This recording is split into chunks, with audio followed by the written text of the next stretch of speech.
하나님의 말씀을 들으십시오. 여호와여, 나의 말에 귀를 기울이사 나의 심정을 헤아려 주소서. 나의 왕 나의 하나님이여, 내가 부르짖는 소리를 들으소서. 내가 주께 기도하나이다. 여호와여, 아침에 주께서 나의 소리를 들으시리니 아침에 내가 주께 기도하고 바라리이다. 주는 죄악을 기뻐하는 신이 아니시니 악이 주와 함께 머물지 못하며 오만한 자들이 주의 목전에 서지 못하리이다. 주는 모든 행악자를 미워하시며 거짓말하는 자들을 멸망시키리이다.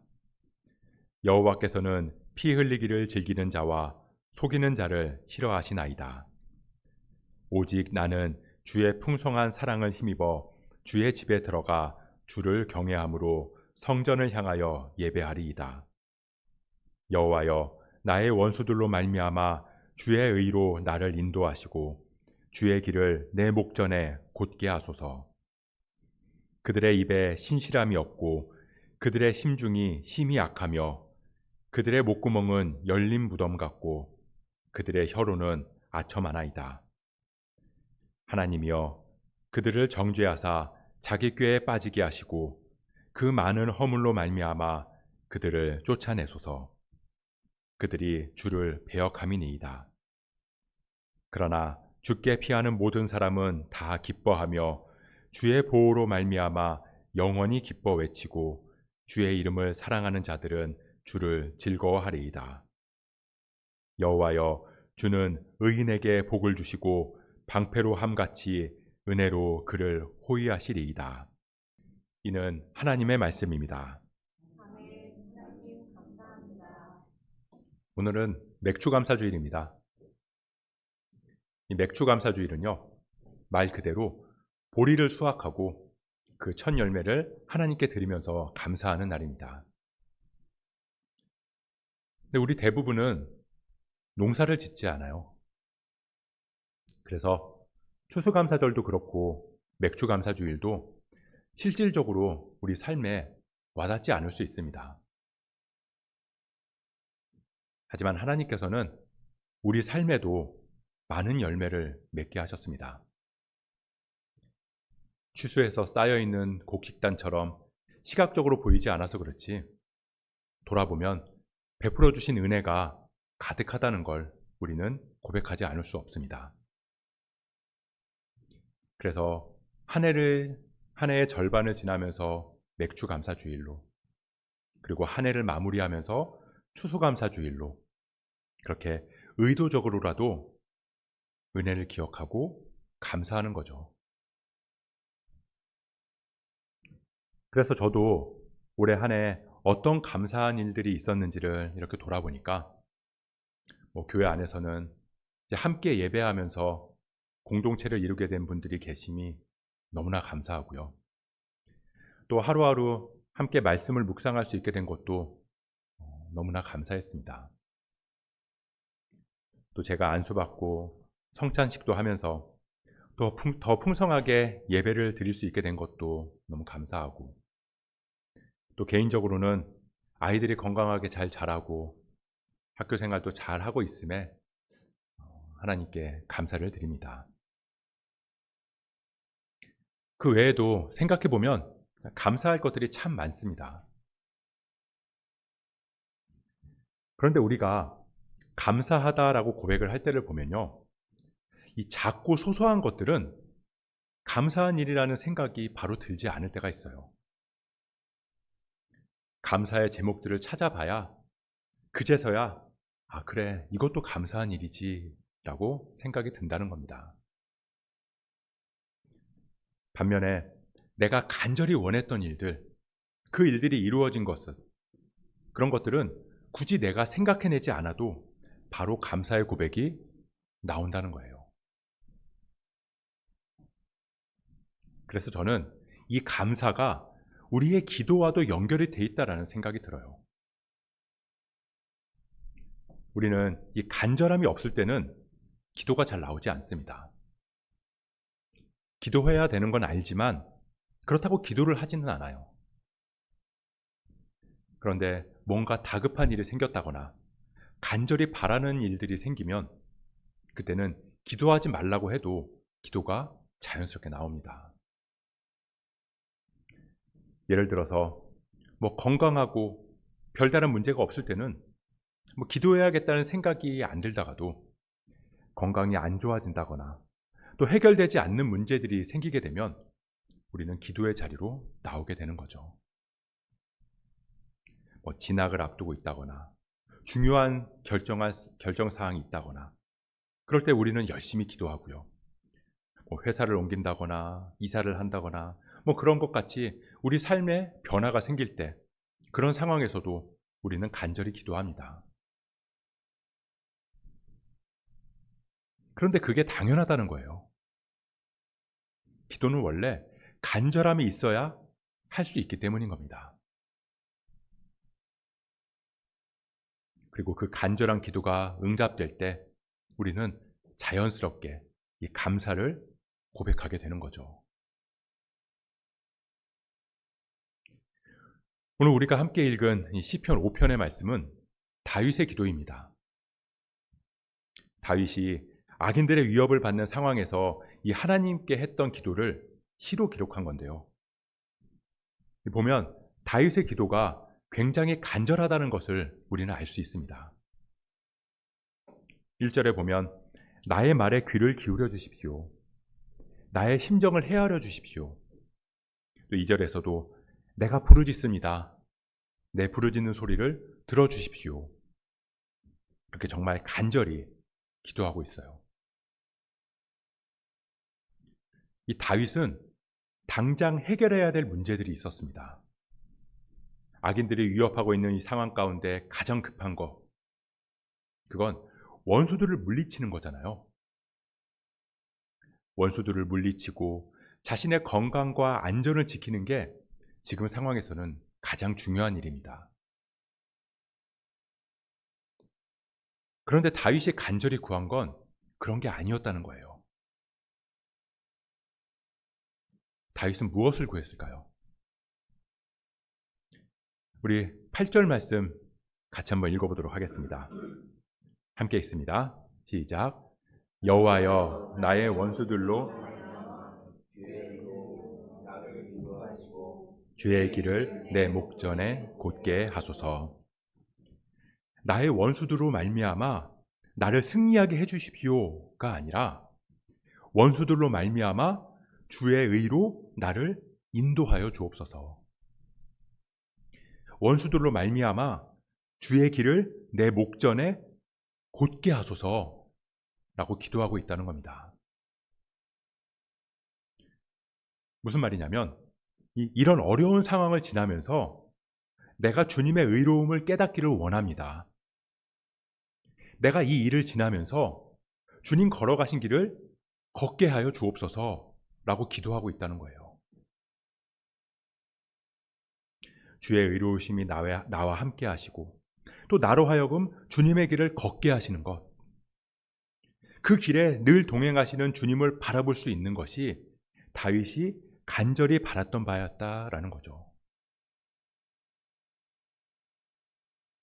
이 다윗한테는 그런 의로운 삶에 대한 열망이 있었습니다.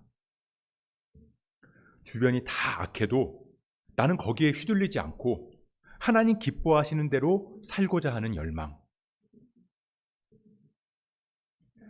다윗이 주변을 보니까 온통 자기 자신만을 위해 살아가는 사람들 뿐이었어요. 5절, 6절에 기록한 것처럼 오만한 자, 행악자, 거짓말하는 자, 피 흘리기를 즐기는 자, 속이는 자. 지금도 그렇잖아요. 그렇게까지 해서라도 오만하게 행동하고 거짓말하고 남들을 피 흘리게 하고 그렇게 속이면서까지 자기의 필요와 이익을 구하는 사람들이 가득한 게 우리가 살아가는 세상의 모습입니다. 하지만 다윗은 나 하나라도 주님 바라보면서 주님 기뻐하는 삶을 살아가기를 바랐던 거죠. 잠언 24장 19절의 말씀처럼 너는 행악자들로 말미암아 분을 품지 말고 악인의 형통함을 부러워하지 말라. 한마디로 의로움에 대한 열망이 있었다는 겁니다. 이 창세기 18장에 보면요, 하나님께서 이 소돔을 멸하려고 하실 때 이 아브라함이랑 대화하시는 장면이 나와요. 근데 그곳에서 하나님께서 그곳에 의인이 10명만 있으면 내가 그곳을 멸하지 않겠다라고 말씀하시거든요. 그런데 어떻게 됐죠? 소돔이 멸망했어요. 이 당시 소돔에 얼마나 많은 사람들이 살았는지에 대한 정확한 기록이 없어서 우리는 잘 모르지만, 이 롯이 성문에 앉아 있었다라는 그런 기록이나, 또 노소를 막론하고 사방 백성이 모여서 롯의 집을 에워쌌다, 그런 내용으로 비춰봐서 결코 작은 도시는 아닐 거라는 것을 우리는 알 수 있습니다. 그래서 많은 구약학자들이 한 2,000명에서 5,000명 정도 규모가 아니었을까라고 추정을 하기도 하는데요. 그렇게 많은 사람들 중에서 의인이 10명이 없었다는 거예요.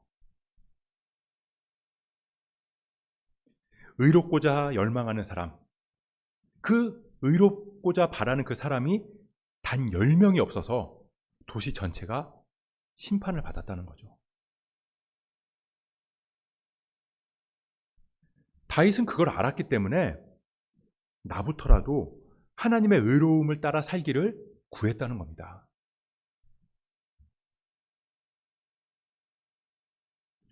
하지만 그건 우리의 결단만으로 되는 게 아니에요. 내가 의롭게 살고자 결단한다고 내가 의롭게 살 수 있는 게 아니라는 겁니다. 그건 하나님이 함께 해주셔야 가능하다.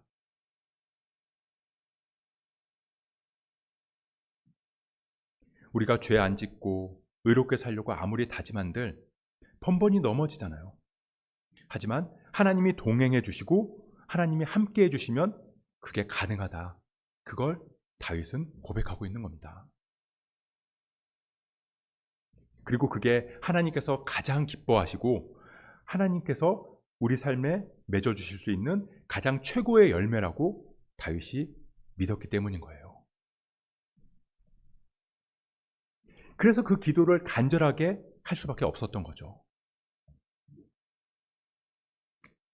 다윗에게 있어서 정말 필요했던 건 문제의 해결도 중요하지만 그보다 앞서서 하나님의 동행하심, 또 하나님의 인도하심이 더 절실하게 필요했던 겁니다. 우리가 품어야 할 마음이 이 마음이에요. 우리 빌립보서 2장 5절의 말씀인데요. 이 말씀도 같이 한번 읽어보도록 하겠습니다. 함께 읽습니다. 시작. 너희 안에 이 아멘. 다윗이 그토록 구했던 주님의 의가 곧 예수 그리스도의 마음으로 동행하는 삶이라는 겁니다. 그리고 그게 우리가 가장 절실하게 구해야 하는 것이라는 거죠.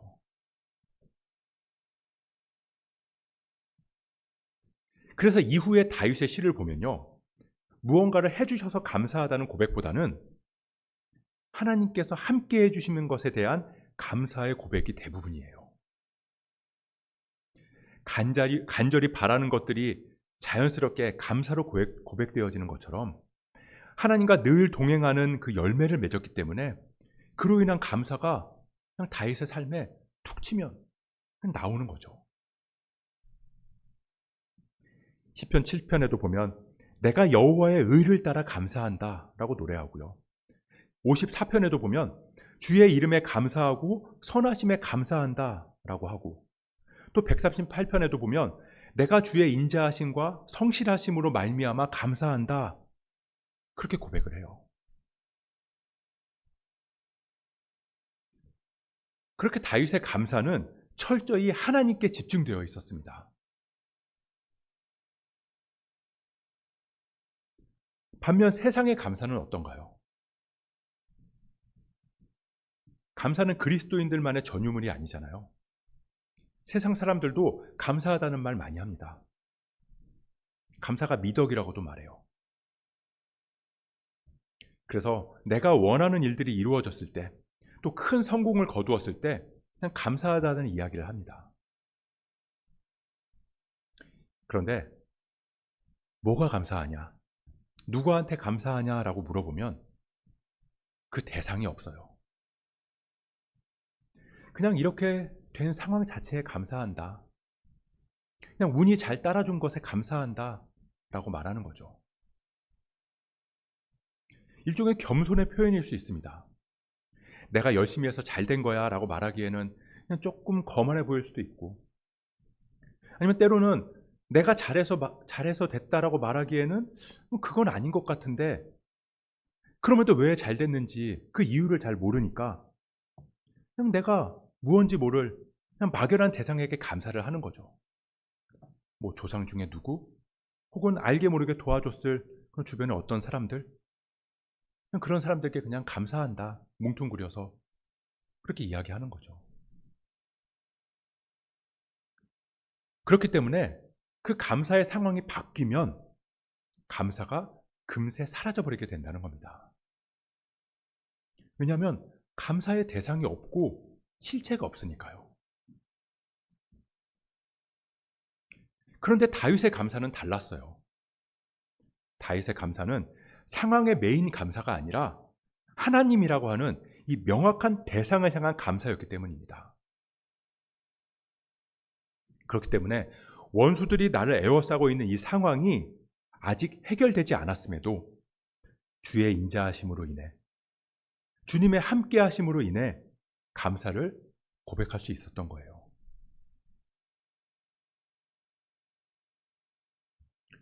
그렇다면 우리의 감사는 어디를 향해야 할까요? 혹시 우리도 세상 사람들처럼 내가 원하는 것들이 주어졌을 때만 감사를 말하고 있는 건 아닌지 한번 돌아봤으면 좋겠습니다. 세상 사람들처럼 내가 원하고 바라는 것들이 이루어지는 걸로만 감사한다면, 원하는 것들이 이루어지지 않을 때는 우리 안에 원망과 불평으로 채워질 수밖에 없어요. 그렇다고 그런 것들이 감사가 아니라고 말하는 건 아닙니다. 물론 그런 것들도 하나님께서 우리에게 주시는 것들이고 우리가 당연히 감사해야 하는 거죠. 우리는 우리의 필요를 구하고 그것들을 채워주시는 하나님의 은혜에 당연히 감사해야 합니다. 그건 너무나 당연한 거예요. 그런 것에도 감사를 느끼지 못한다면 그건 문제가 심각한 거죠. 하지만 우리의 감사는 거기에 머물러 있으면 안 된다는 거예요. 우리의 감사는 필요를 채워주시는 것을 넘어서서 그건 기본이고 하나님 자체로 감사할 수 있는 상태로까지 나아가야 하는 겁니다.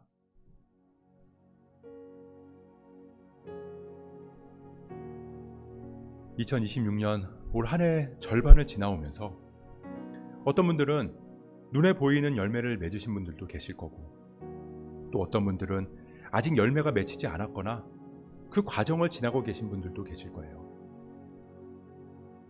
그래서 누군가는 벌써 감사의 제목들이 넘치는 분들도 계실 거고, 또 누군가는 감사의 제목들이 쉽게 떠오르지 않는 분들도 계실지 모르겠습니다.